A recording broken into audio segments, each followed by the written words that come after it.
लोकशाहीचं पतन केलं. संविधानचा रोज आम्ही पाहतोय दिनदळ्या त्याचं अपमानित केलं जातं.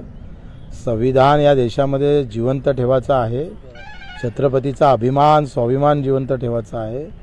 आणि ज्यांनी ज्या संविधानाचं पतन करण्याचं काम केलेलं आहे, ज्यांच्यावर कोर्टात केस चालू आहे, केसचा निकाल न लागता एकाकडे सोलापूरची तिकीट तुम्ही त्या कारणास्तव रद्द करता आणि नवनीत राणाला तिकीट देताय, याचा अर्थ तुम्हाला कायदा मान्य नाही.